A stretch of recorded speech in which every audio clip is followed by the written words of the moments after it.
Oi. Olá, boa noite. Estão todos aí me ouvindo? Tudo certinho?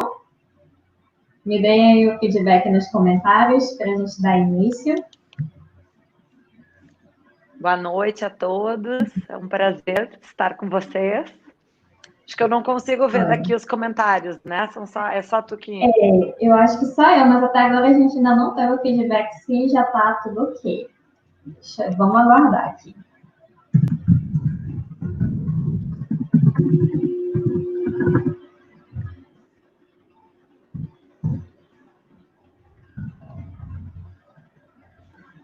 Tá, tudo certo. Então, boa noite a todos.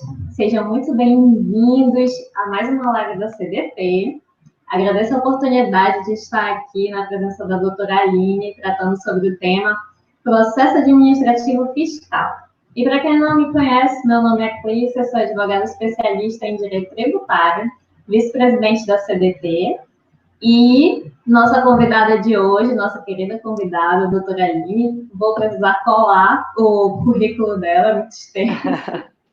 Ela é advogada, contadora, mestre em Direito Financeiro e Tributário, especialista em Direito Tributário, referência no assunto que iremos abordar, é professora, autora de diversos livros jurídicos, idealizadora do blog Tributário Atual, Tributário Atual, é isso, né, doutora Aline? Isso, aham. E membro da Comissão de Direito Tributário da OAB Rio de Janeiro e a BDF.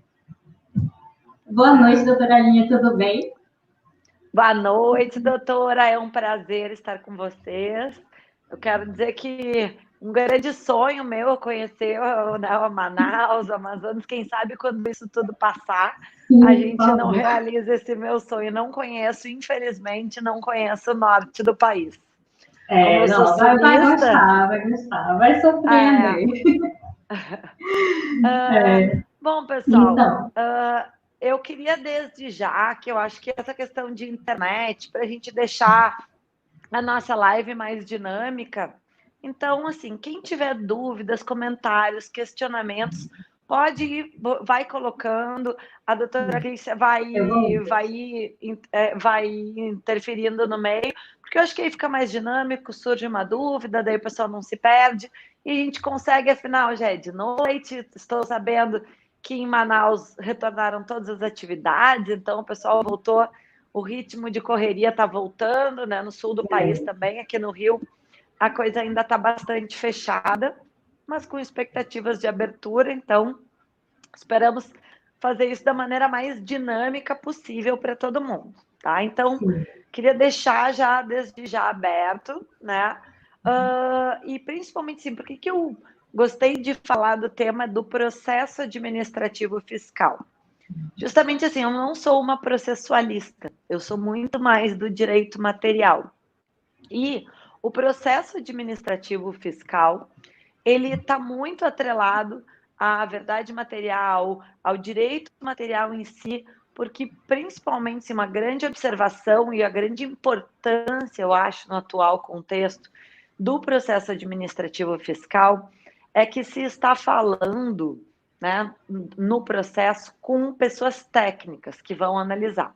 Então, assim, começa-se com essa observação. Quem analisa o recurso, o CARF, normalmente são pessoas especialistas em direito tributário, auditores fiscais, né? No caso, seja representante da Fazenda ou dos contribuintes, são pessoas com conhecimento tributário quando se discute principalmente a questão numérica, que é muito difícil da gente conseguir explicar ela na esfera judicial, né? Porque muitas vezes o juiz que cai na vara tributária não tem um conhecimento específico, é muito difícil até para os próprios assessores entender a parte contábil, a explicação, e são duas, a parte contábil e a numérica, ela de apuração de tributos, ela está, na minha opinião, extremamente vinculada com, as questões de direito tributário, porque o que se discute basicamente é lei em tese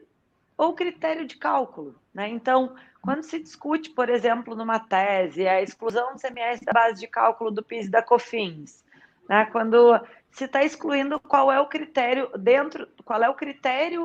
para calcular um determinado tributo.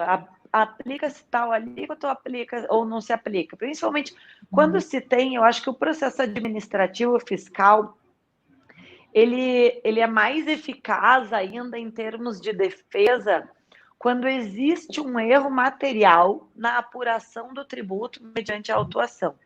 E não se diga que isso não é comum, porque é muito comum. Eu acho que talvez por isso também uma das motivações, eu até estava vendo ali, para ter o recurso de ofício, né, que é quando o contribuinte ganha e existe um recurso necessário para a próxima instância administrativa, o próprio Ministério da Fazenda colocou a linha de corte em R$2.500.000.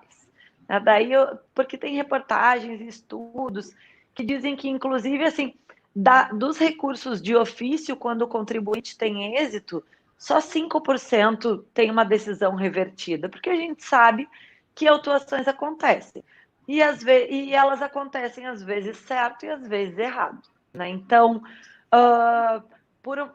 onde é muito comum também, em termos de defesa, puxando assim, como é que se inicia o processo administrativo fiscal, onde é que ele está embasado? Né? Então, a gente tem no artigo 5º da Constituição, quando se inicia, quando se tem que capitular a defesa. Né? Então, no artigo 5º da Constituição, a gente tem no 55, que diz que aos litigantes em processo judicial ou administrativo e aos acusados em geral são assegurados o contraditório e a ampla defesa, com os meios e recursos a ela inerentes. Então, existe sempre essa... É obrigatório, não é favor da Fazenda, ele possibilitar o contraditório e a ampla defesa, que é feito através do procedimento fiscal. Então, inicia-se o procedimento fiscalizatório com a intimação.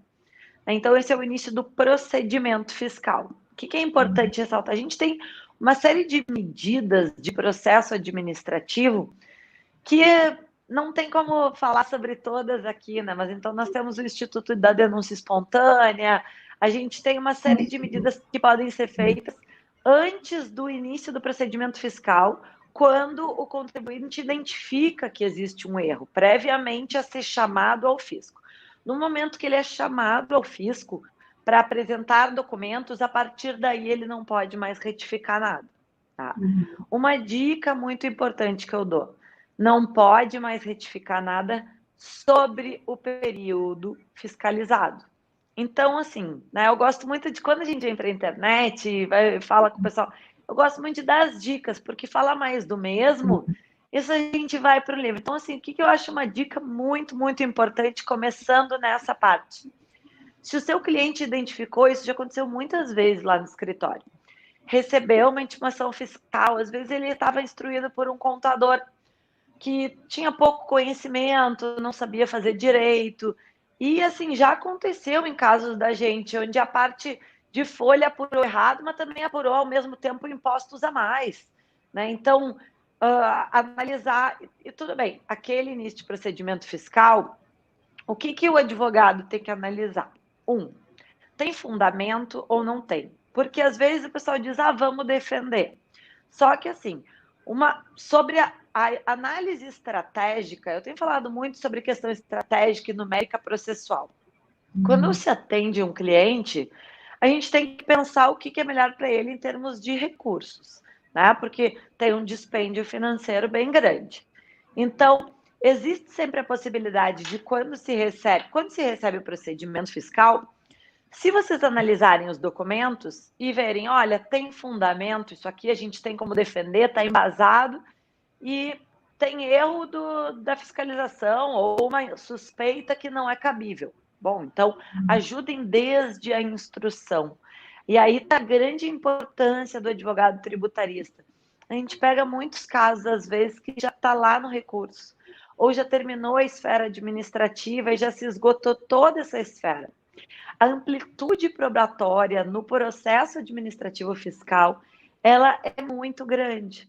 Ela não é tão adstrita, não é tão uma amplitude probatória formal como no processo judicial, com diversas regras. Então, assim, permite-se até em grau de recurso que se apresente prova nova, desde que comprovado que foi um fato superveniente, né? A própria, quando se elabora a defesa, eu costumo, decidiu-se que, quando se elabora o próprio atendimento da intimação, se o advogado já conseguir auxiliar o cliente nessa esfera pré-processo, tu diminui o valor da multa posterior do auto de infração. Isso já é um ganho expressivo para o cliente.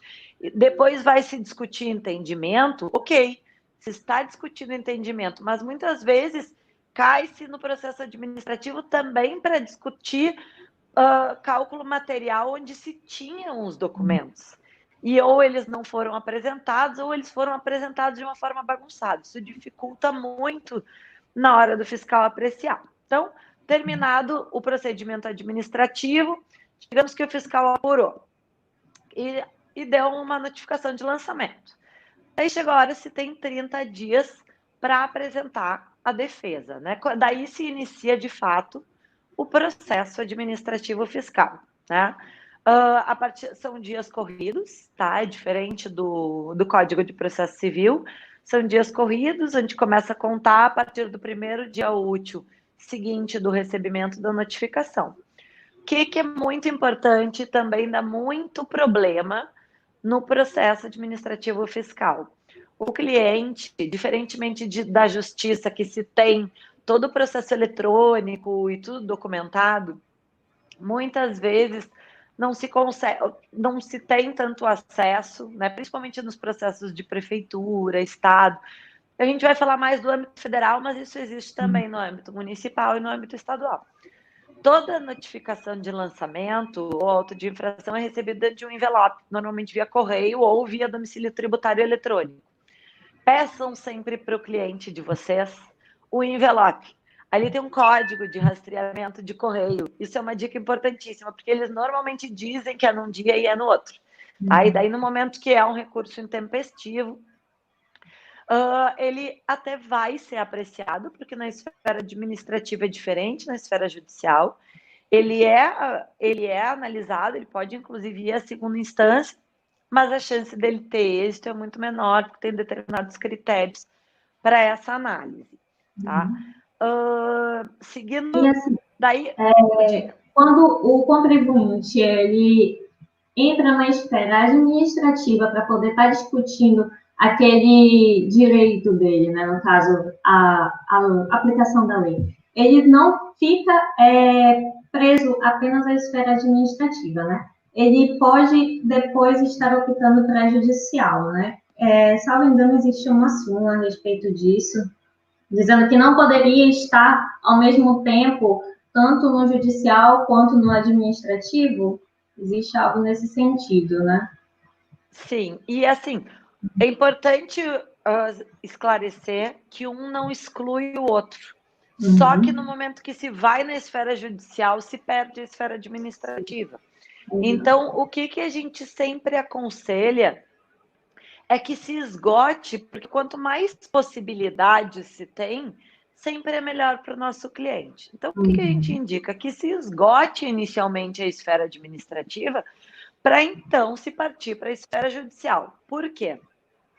Na esfera administrativa, se tem o final do processo administrativo e o êxito para o contribuinte, não é permitido ao fisco que se ingresse na justiça para rever os seus próprios atos. Então, havendo êxito na esfera administrativa, a gente consegue, não se vai na judicial. Perdendo na esfera administrativa, ok, aí se vai para a judicial. E o que é importante? Não necessariamente se ganha ou se perde a integralidade do que se está discutindo. Então, se se consegue na esfera administrativa, que é uma esfera mais técnica em termos tributários, pelo menos excluir valores oriundos de análise equivocada de documentação, questão numérica, coisas que têm mais chance de... Porque na questão da interpretação legislativa, a interpretação constitucional, de análise da Constituição, ela só pode ser feita na justiça. Então, teses tributárias e coisas do gênero, na esfera administrativa, é muito difícil se ter alguma decisão nesse sentido, né? Mas, quando existe, principalmente quando se trata de uma defesa de autuação, essa defesa de autuação, ela pode ser reduzida. Então, se discutiria na justiça uma defesa um pouco menor. Uma coisa que eu esqueci de falar no início, quando se opta por defender ou não defender, quando se tem a questão mais dúbia, tem que sempre cuidar, porque quando se recebe a notificação de lançamento, existe uma previsão legal que, se o contribuinte opta por efetuar o pagamento, ele consegue a redução, no prazo de 30 dias, ele tem uma redução de 30% na multa, ou de 40% se ele parcelar dentro desse prazo. Então, e nada impede, em questão estratégica, de futuramente reparcelar valores parcelados, dependendo de parcelamentos mais vantajosos ou menos que vêm, como a questão, né, não se sabe, agora tem a questão da transação tributária, que pode ser que apresentem, já saiu uma reportagem agora, essa semana, que o Ministério da Economia está sinalizando sobre o interesse em um refis pós-Covid, né? Normalmente esses refis, que são parcelamentos mais vantajosos, em termos... O último que saiu agora da transação tributária, ele dá um prazo maior, até 145 prestações, mas ele não dá desconto na multa e nos juros. Então, dentro de um contexto histórico dos refis que tiveram até agora, ele não é um refis tão vantajoso. Tu ia dizer alguma coisa?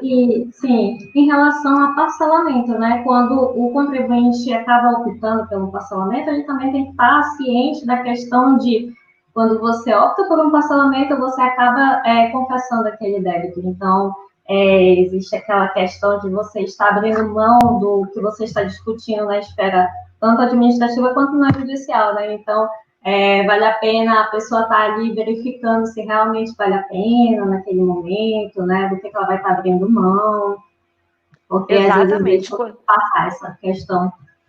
A opção de adesão de um parcelamento ou de uma transação, mesmo que os descontos sejam expressivos, é muito importante que se consulte um advogado, porque às vezes o cliente pode achar que está fazendo uma boa opção, só que na verdade ele tinha uma chance de êxito. A própria transação tributária prevista agora, ela permite que sejam transacionados débitos de contencioso não definitivamente julgado. Então, assim, é muito importante essa análise estratégica. Então, a gente acha que tem chance, acha que não tem, né? Como é que a empresa está amparada para fazer esse tipo de pagamento, transação? Então, quando se trata de tributação, a análise estratégica é muito importante, porque muitas vezes se usa a defesa administrativa também, que o próprio cliente diz, olha, eu estou sem fluxo de caixa, estou sem fluxo de caixa, estou sem capital de giro, então não adianta dizer para ele, olha, eu sugiro que tu ganhe, que tu faça adesão a esse parcelamento super vantajoso. Se ele não tem dinheiro para pagar as parcelas, então tem que continuar discutindo. Até porque, o que é um ponto importante do processo administrativo fiscal? Ele suspende a exigibilidade do crédito tributário. Então, para quem não sabe o que é isso, tá? O crédito tributário é o imposto cobrado, né? Então, a exigibilidade é o direito da fazenda pedir o recolhimento desse imposto. Então, o que seria a suspensão da exigibilidade do crédito tributário? Por um determinado momento, por determinadas causas, esse fisco fica inexigível. Ele não está correndo prazo prescricional, mas também o contribuinte não vai se ver, não vai ver os seus bens tomados de si para adimplir aquele crédito. E o que a gente tem hoje em dia em termos de processo administrativo fiscal?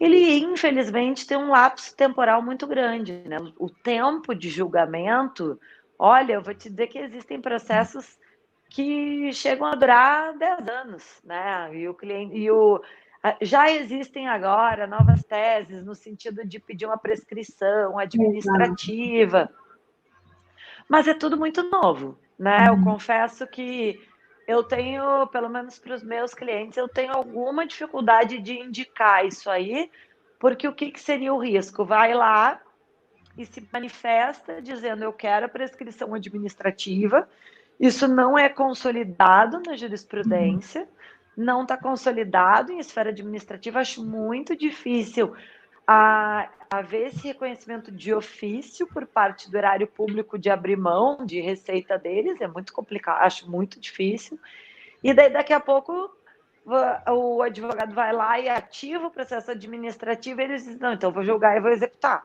Né? Então, essa análise estratégica, por quem está efetuando a defesa fazendo a defesa do cliente, ela é muito importante. E o que a gente tem? Seguindo a linha do processo administrativo. Eu ia até fazer uma linhazinha do tempo bonitinha para vocês, mas não deu tempo de eu formatar. Né? Prometo disponibilizar no Instagram a linha do tempo ali. Então, disponibiliza depois, então. Disponibilizo depois, que eu tenho que formatar. Eu vou mostrar, eu faço rabiscos, assim. Então, assim, os meus rabiscos não tem como mostrar. Então, assim, ordem, então, do nosso processo administrativo. Recebeu o auto de infração, pode apresentar impugnação, que é essa defesa em 30 dias. Essa impugnação vai ser julgada pela Delegacia da Receita Federal de Julgamento, a famosa DRJ, tá? do ente de onde você está situado para onde apresentou a defesa. Perdeu na DRJ. Eu tenho direito a recurso? Sim. Tem 2 tipos de recursos, é o voluntário e o de ofício. O recurso voluntário é o recurso feito pelo próprio contribuinte, dizendo, olha, eu não concordo. Né? Lembrando sempre, pode-se fazer de tudo ou só de um pedaço. Em todo momento do processo administrativo, pode-se fazer de tudo ou de um pedaço. Tá? Então, quero recorrer de um pedaço e outro pedaço eu estou pagando. Mas o que eu aconselho? Se vai refazer de um pedaço e pagar outro pedaço, quando protocolar o recurso voluntário, já protocola o comprovante de pagamento da parte que resolveu admitir, ou pelo menos o comprovante de parcelamento.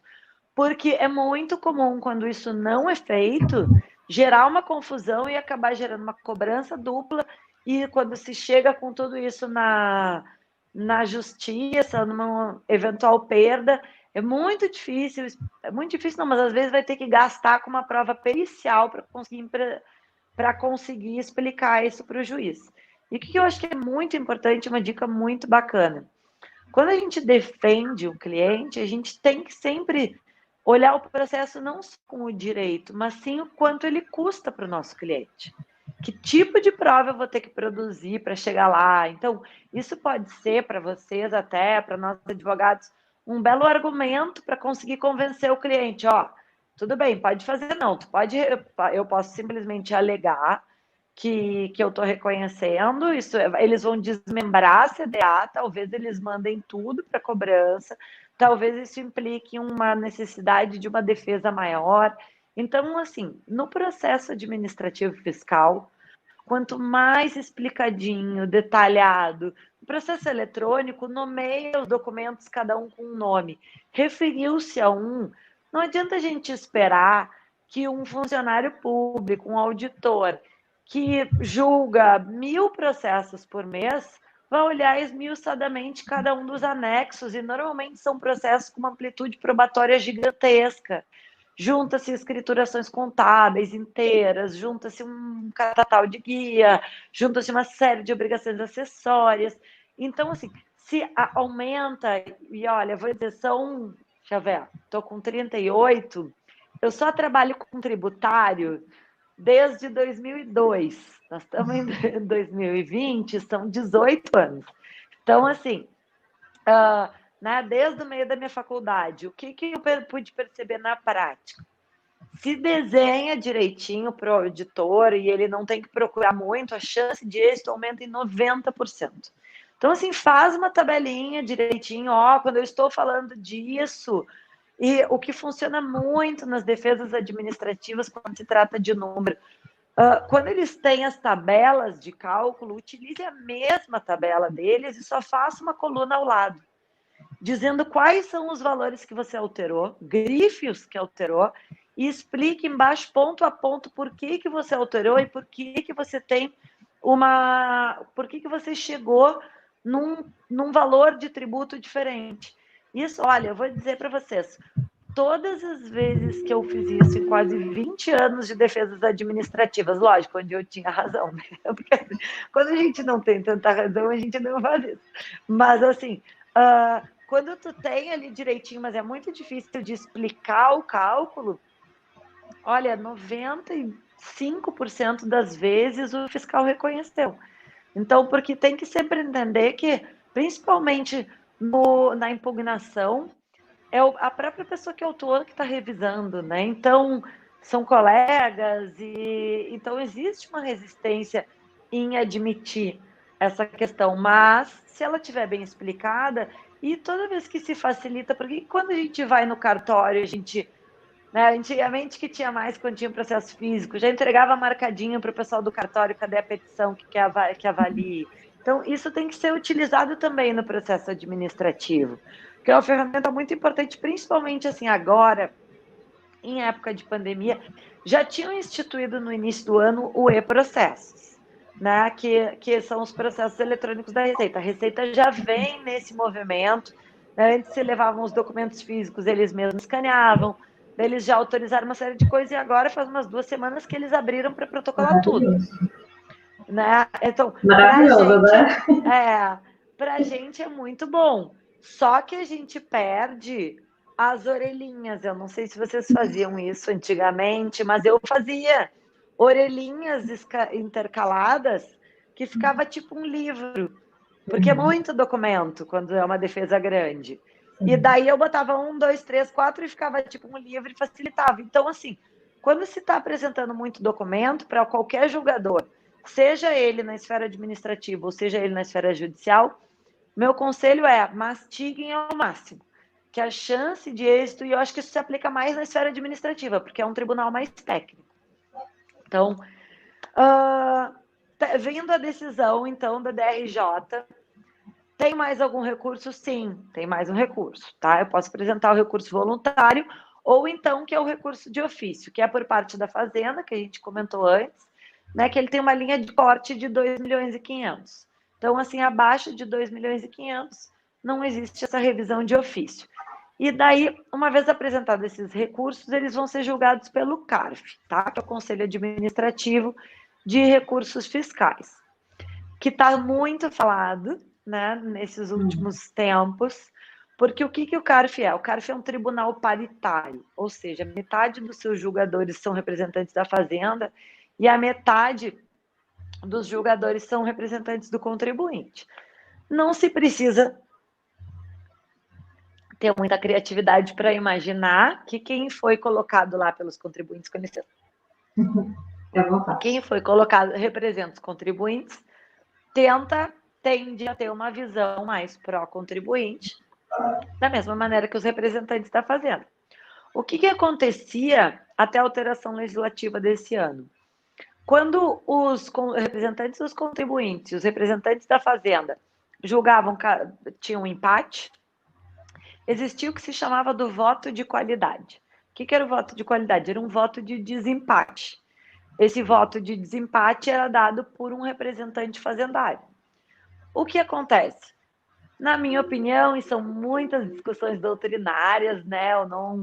Tem muitos professores muito mais graduados do que eu para falar sobre estratégias do CARF, mas eu, como advogada, defensora dos contribuintes, né, zero fiscalista, acredito que para o meu cliente é melhor, né? Então, assim, no empate vence o contribuinte, mas seria uma espécie de indúbio pro réu, né? Então, se está tão em dúvida, vai se seguir. E assim, o que eu vejo também nessa linha?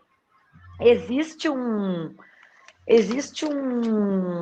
movimento dentro da Receita Federal, né, de ter um incentivo da autorregularização do contribuinte, né? Então, eu acho que existe um movimento de tentar, lógico que aquele contribuinte devedor contumaz, né, sonegador contumaz, esses aí realmente eles têm que ser penalizados, né? Tanto que existem vedações à adesão desses para as transações tributárias, mas assim, já existe, por exemplo, no município de no estado de São Paulo, eu até anotei aqui o nome do programa. Deixa eu ver se eu acho que eu tinha. É um programa de regularização. Deixa eu ver se eu acho aqui o nome.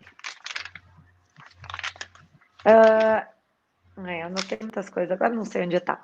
Ele é um programa de regularização pré, tipo assim, você é chamado pelo fisco para dizer, olha, acho que tu errou. Né? Então, e o fisco tem tido, esses chamados, eles têm tido um impacto arrecadatório muito positivo. Então, acho que existe um movimento de redução de litígios, né? Que a litigiosidade, o grau de recuperabilidade dos créditos de justiça, em termos de Fazenda Nacional, é muito pequeno. Então, eles estão tentando cada vez mais fazer essas medidas de conscientização e a justiça ficar realmente para as discussões teóricas, né? Voltando aqui, e daí é o seguinte, por fim, seguindo a série de como funciona o processo administrativo, perdendo no CARF de novo, né? Ainda tem a possibilidade de recurso especial para a Câmara Superior de Recursos Fiscais, desde que tenha a divergência de entendimentos. E a partir daí, perdendo-se em toda a esfera administrativa, daí vai para a esfera judicial. Eu não sei se alguém deixou algum comentário, pergunta, a gente segue aqui, porque a interação para quem está na internet, como a gente não tem a plateia, eu que adoro falar, gesticular, interagir, perguntar, mandar fazer a pessoa levantar a mão, né? Então, que é prejudicado, né? Fica prejudicado. Para completar, vale ressaltar também, né, que a questão do processo administrativo fiscal que a gente tratou aqui é em âmbito federal. Então, cada estado, cada município vai ter a sua regra, que deve atenção ao federal, sim, vai seguir aqueles princípios gerais, mas cada estado vai ter a sua. Então, vale você estar conferindo quais são as normas que abrangem o seu estado, o seu município, né? É muita coisa, a gente não teria como estar falando tudo isso aqui. E também, até agora que eu ainda não vi nenhuma pergunta, gente, no tema, a gente segue falando, aproveitando que a gente está falando sobre o CARF, falar sobre o artigo 24 da Lei de Introdução às Normas do Direito Brasileiro, né? Sofreu uma alteração em 2018 que impacta fortemente o processo administrativo. E o administrativo tributário, principalmente, né? Que é justamente prezando pela segurança jurídica. O artigo 24, ele tem isso muito forte com ele, prezar pela segurança jurídica. Por quê? É necessário firmar esse entendimento, porque muitas vezes o CARF entendia que determinada conduta era incompatível com o ordenamento atual, mas na época que aquela conduta, aquele fato gerador ocorreu, era legal, ele estava em consonância com a legislação. Então, o CARF acabava por levar em consideração, ele acaba por levar em consideração, no momento atual, né, a norma atual, aplicando uma penalidade, uma multa qualificada, sem levar em consideração a legislação da época. E isso claramente consiste em uma insegurança jurídica.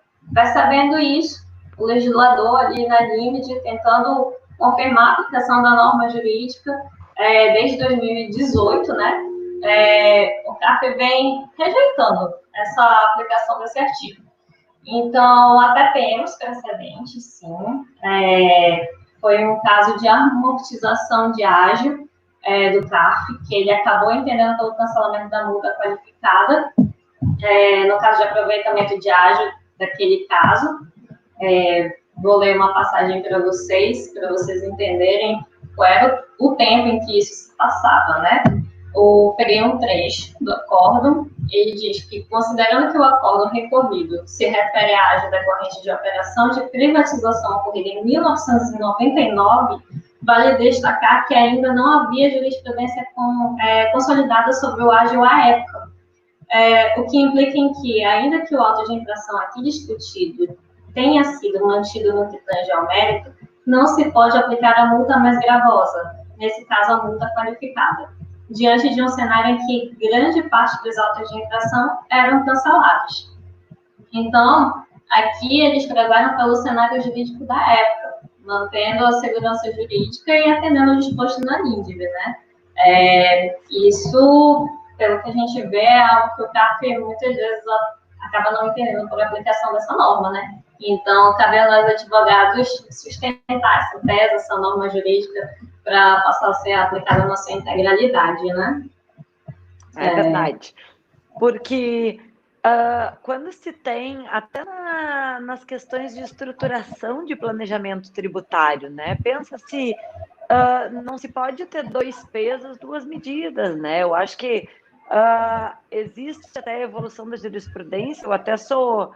Quando se trata da interpretação de planejamentos tributários, teve uma evolução no sentido de necessidade do substrato negocial, o que não se tinha antigamente, e se fez as autuações em cima de um cenário que anteriormente era permitido, né, plenamente aceito em termos de fiscalização. Eu acho que negocial, né?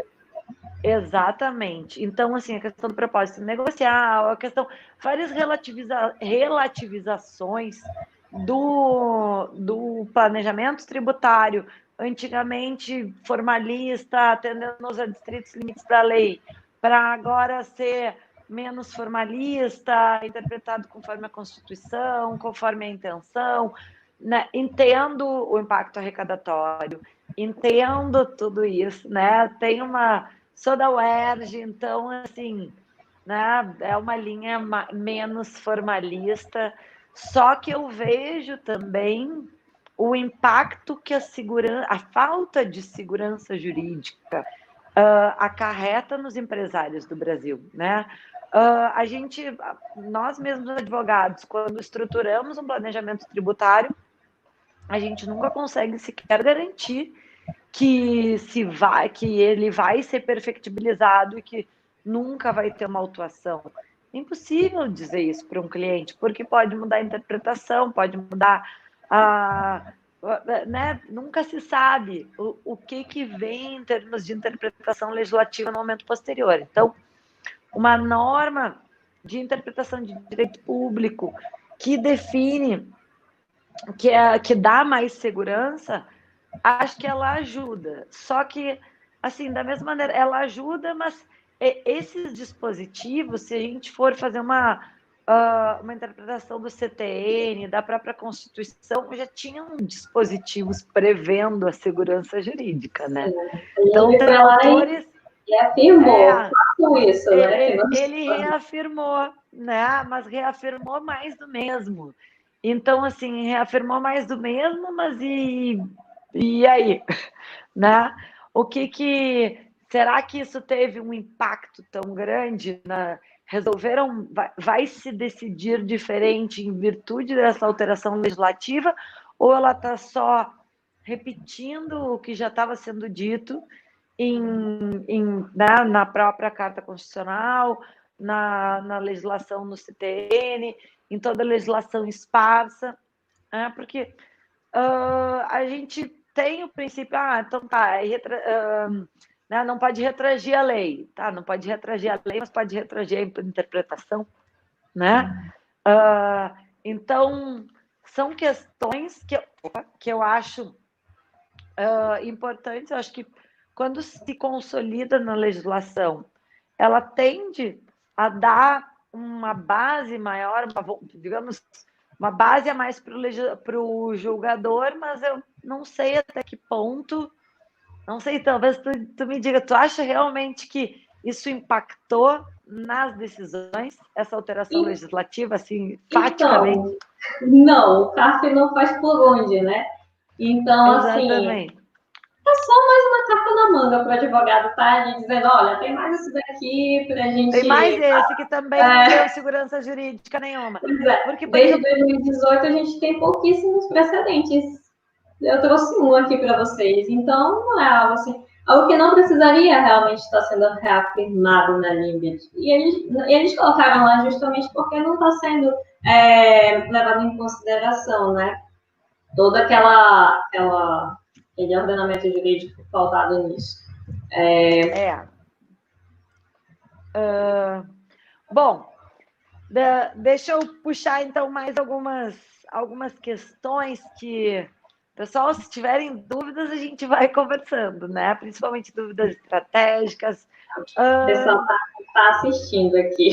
Está assistindo, estamos com audiência, eu não consigo nem ver se as pessoas estão online. Estamos. O pessoal está gostando do conteúdo.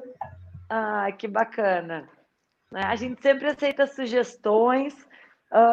Eu vou aproveitar aqui, eu tenho o canal ali do Tributário Atual, e como estão dando algumas confusões, eu vou mudar o nome dele, vai seguir o Instagram, daí vai passar a ser Aline F. Krieger, que eu acho que daí fica mais fácil de procurar, porque tem tanta coisa no tributário. Então, né, a partir de amanhã ali ele já está mudando o nome. O do canal do YouTube segue sendo Tributário Atual, o site também.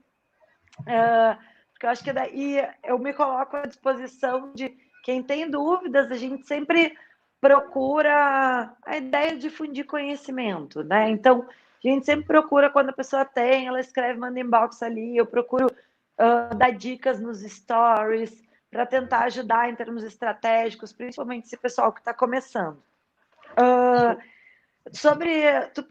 Tu comentaste ali sobre a questão que pode ser na esfera federal, estadual e municipal. Então, eu trouxe aqui alguns exemplos também que eu separei, porque o que é o processo administrativo? Ele é uma chamada autotutela estatal, ou seja, é o próprio Estado revisando as coisas que ele mesmo fez. Só que ele não faz isso sozinho, ele faz motivado pelo contribuinte, tá? Então, para evitar legalidades. E pode-se revisar tributos de todas as formas de lançamento. Então, lançamento de ofício, lançamento por declaração e os tributos sujeitos a lançamento por homologação. Então, vou procurar aqui dar um exemplo deles nas esferas municipais, estaduais e federais. Por exemplo, tributo sujeito a lançamento de ofício. O que é isso? É aquele tributo onde o próprio fisco apura, averigua a base de cálculo, aplica a alíquota e manda a cobrança para o contribuinte. Exemplo de tributo municipal que dá muita confusão e tem muita impugnação, que é o IPTU, que é o Imposto de Propriedade Imobiliária, tá? Imposto Predial Territorial Urbano, né? O famoso IPTU que todo mundo recebe no início do ano. O que acontece?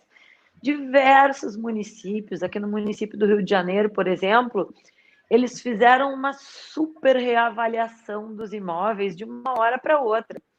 E aqui se tem uma amplitude de valores em virtude do turismo e coisa que realmente, imóveis que foram adquiridos eventualmente por 200, 300 mil, hoje valem 1,5 milhão.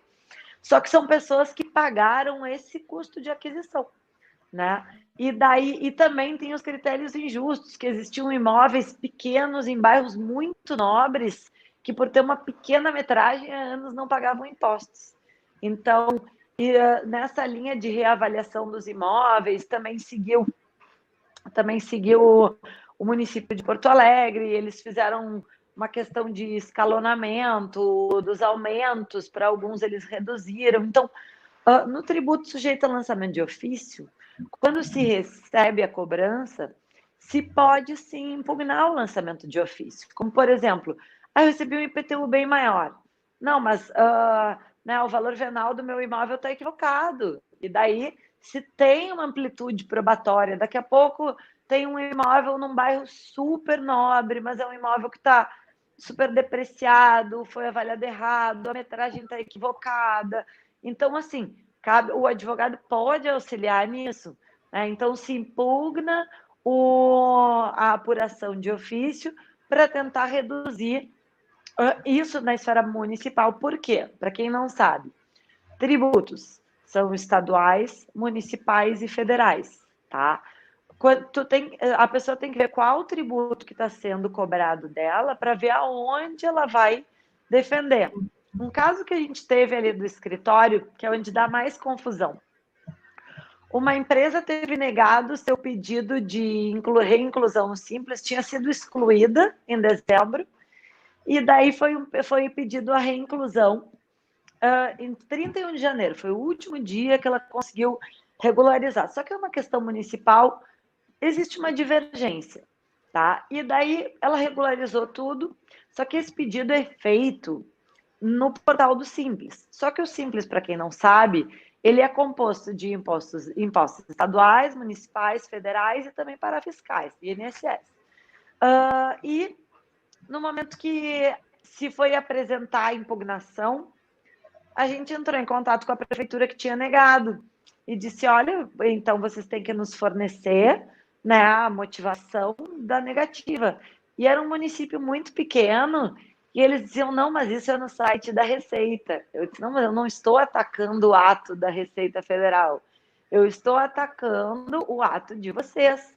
Vocês são minha autoridade coatora, vocês são quem não me permitiu, independente de estar num portal federal. Então, eu acho que agora que se tem aquele sistema do gov.br, que se quer interligar muita coisa, é muito importante, assim, se tem que entrar na esfera certa. Então, qual foi o tributo que deu problema? Foi um tributo municipal, foi um tributo estadual, foi um tributo federal? Ah, foi um tributo misto. Não existe tributo misto. Isso não existe. Existe um compilado de impostos cobrados sob uma sistemática chamada Simples Nacional. Mas ali tem um pedacinho de ISS, um pedacinho de CMS, um pedacinho de cada coisa, um pedacinho de PIS, um pedacinho de COFINS. Então, quando se vai entrar com o processo administrativo fiscal, ele tem que ser entrado no órgão responsável pela cobrança do tributo que se está discutindo. Um exemplo de tributo sujeito a lançamento por declaração, né? No caso do ITBI ou ITCD, né? De tributo estadual. ITCD, o Imposto de Transmissão Causa Morte e Doação. Tá? Esse é um tributo daí por declaração. Por quê? Vai lá, preenche, se adite, está fazendo um inventário de alguém, digamos, porque o advogado tem a prerrogativa de preencher a declaração. Preenche com todos os bens, quem são os herdeiros, tudo, e daí no meio disso, o que é muito comum, tem uma empresa. Essa empresa, na verdade, ela é uma empresa cheia de dívidas, que ela até tinha um capital social alto, mas ela está à beira da falência e coisa. Daí vem na avaliação, aquela avaliação milionária, porque toda vez que se coloca uma empresa na DIT é muito comum vir uma avaliação astronômica, dizendo que a empresa realmente vale milhões e tal. Daí, este é o momento da impugnação. Então, se impugna também, e é um processo administrativo, tem que impugnar e entrar com todos os recursos pertinentes perante o Estado, juntando toda a amplitude probatória possível. Nesses casos é muito importante, assim, a gente já juntou lá no escritório, comprovantes de dívidas, comprovantes de parcelamento, balanços registrados, e assim, aí é a importância. Orientem os seus clientes, e aí eu vou dizer na condição de contadora e advogada tributarista. Gente, se o balanço não está registrado, ele não tem valor nenhum. Nenhum. A gente não tem prova. Então, assim, e é muito comum dizerem, não, mas não precisa. Precisa porque também a distribuição de lucros só é isenta em determinados, se ela tiver registrada em balanço, senão eles podem atribuir tudo a prolabore e cobrar 27,5% mais o INSS. Então, o único jeito de se fazer a prova é isso. Então, em tributo sujeito a lançamento por declaração, como por exemplo esse, é isso, a gente informa determinados dados, mas nos formulários de receita, eles têm dados específicos, né? Eles não se apresenta muitas vezes tudo, né? Ainda mais na DIT, que são informações mais sintéticas e tal. E daí a gente consegue impugnar e, assim, muitas vezes funciona, agenda e vai falar com o fiscal, né? Agenda, fala, explica, né? Na Receita Federal não tem essa possibilidade, né? Então não se tem acesso a conversar com a pessoa que está para tentar despachar e tal. Mas na esfera estadual muitas vezes se consegue, né? Mediante agendamento. Na esfera municipal também, que se tem um acesso, por ser um volume menor, principalmente em municípios pequenos, se consegue apresentar a defesa e, eventualmente, tentar ir despachar mesmo, chamar uma atenção para o seu caso, ou quando, no caso de DIT, quando tem uma questão de inventário, que os herdeiros precisam que seja apreciado meio logo, que o pessoal tá com problemas financeiros. Então, isso é uma dica bacana nos tributos também sujeitos à declaração. E daí os outros que são os tributos sujeitos à homologação. O que acontece? É quando o contribuinte declara, apura sua própria base de cálculo, aplica as alíquotas e efetua o recolhimento antecipado para a entidade, seja ela municipal, estadual ou federal. Municipal, um exemplo, ISSQN, que é o Imposto sobre Serviços de Qualquer Natureza, que o próprio contribuinte para suas notas fiscais. Normalmente as prefeituras têm um sisteminha deles ali. O próprio contribuinte mensalmente declara quanto faturou, qual que é a alíquota aplicável em cada uma das suas notas. Por quê? Porque é de 2 a 5, tá? Então, dependendo do município, atividade, e daí o que acontece? O que se tem nessa possibilidade de tributo sujeito a lançamento por homologação também de processo administrativo? Foi autuado porque eu declarei que era 2 e o fisco entende que era 5. Também amplitude probatória, né? Se apresenta um laudo pericial, comprovações, né? Às vezes até um laudo técnico funciona, e se utilizava muito isso nas questões de locações de bens móveis e tal, assinado às vezes por, é coisa de engenharia por um engenheiro, é coisa de economista por um contador, ou por um economista. Então, são possibilidades. Exemplo de tributo sujeito a lançamento por homologação, que pode ser impugnado em esfera estadual. ICMS, Imposto sobre a Circulação de Mercadorias e Serviços, que ele é o imposto de compra, né? Então, tem uma amplitude de alíquotas gigantesca, né? Muitos produtos se enquadra a alíquota conforme o NCM da mercadoria. NCM é número da classificação fiscal dele. Então, cada produto tem um códigozinho, só que não existem códigos específicos para todos os produtos. Então, é muito comum também se ter esse tipo de impugnação. Isso também é um bom mercado para a advocacia, né? Agora, dica de prospecção de clientes, que agora também não se é utiliza. Direto para advogado, né? Direto para advogados. Então, assim, que o cliente se beneficia disso também. Um produto muito vendável para a advocacia é a questão do enquadramento de mercadorias. E é muito importante para o cliente de vocês, e às vezes as mercadorias são muito dúbias. Então, assim, uma mesma mercadoria pode se enquadrar em vários NCMs. Isso impacta na TIP. Então, o que é a TIP? É a tabela do IPI. Então, tem que se definir qual é o NCM daquela mercadoria, porque isso vai impactar em qual vai ser a alíquota de ICMS aplicável, que é um tributo estadual, qual a alíquota de IPI, se a empresa industrializa, que é um tributo federal.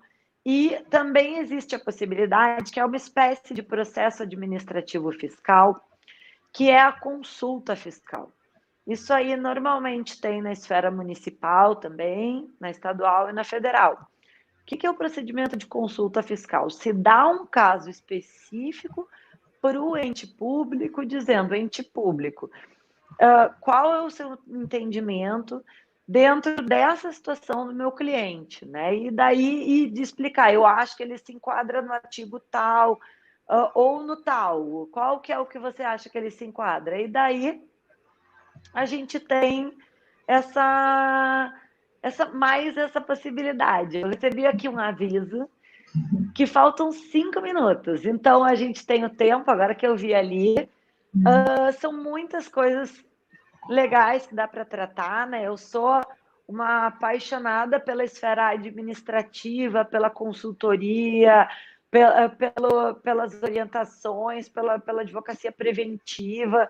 A gente ali no escritório, olha, eu vou dizer para vocês que 80% da minha atuação hoje é consultiva. Então, né, planejamento tributário, parecer, dica, a gente vai, análise estratégica, análise econômica, vale a pena entrar, não vale. Lógico, então, assim, é muito importante que o advogado saiba ter essa visão, e aí eu já faço um convite, nós vamos falar sobre isso, sobre esses skills interessantes para a advocacia, né, fazendo um cotejo de contabilidade com advocacia tributária amanhã, nos perfis da tutoria jurídica. Então, amanhã, às 17h30, né, convidar vocês. E eu quero abrir, se tiver, né, se tiverem alguma pergunta a mais, ou, né, Clícia, se tiver alguma colocação a mais, senão eu falo muito. A gente está com 5 minutinhos, mas aí o que ficou aqui?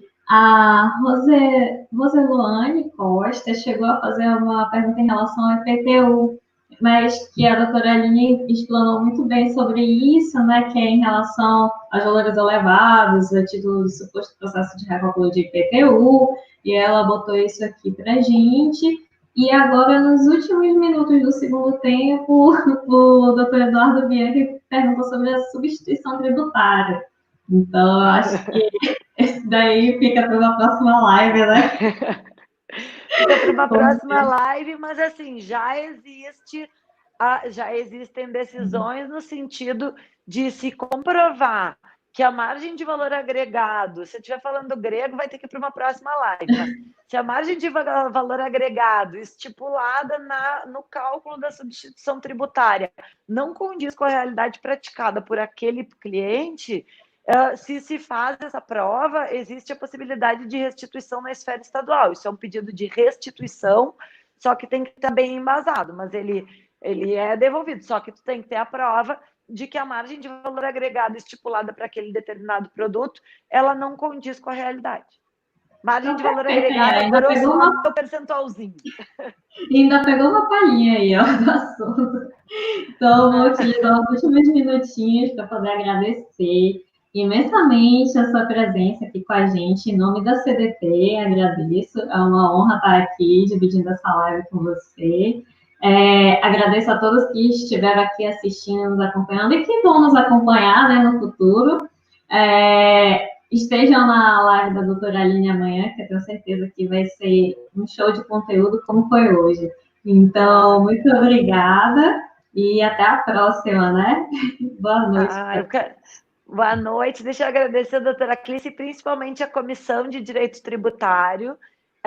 É muito bonito de ver o que vocês estão fazendo, né? Estão fazendo um trabalho muito legal, chamando muita gente legal, difundindo conhecimento. Então, meus parabéns, isso é a advocacia forte e unida dessa classe, que eu acho que todos nós temos tanto orgulho de participar. Então, parabéns a todos vocês da comissão. Vocês estão fazendo um trabalho maravilhoso. Muito obrigada, doutora. Foi um grande prazer falar contigo. Muito obrigada. E rapidinho, antes de acabar o tempo, estão me perguntando qual é o seu Instagram. Dizer de novo o Instagram. Ainda está o Tributário Atual. Hoje é Tributário Atual, então Tributário corra para seguir lá. Vai, amanhã de noite só que eu vou mudar para o meu nome, que daí vai virar Aline F. Krieger. Tributário Atual, eu dou sempre diquinhas ali. Então, pronto, aproveitem, gente. Tá bom? Muito obrigada, doutora Aline. Boa noite a todos. Obrigada, boa noite, descansem todos. Tchau, tchau. Tchau, tchau. Foi um prazer.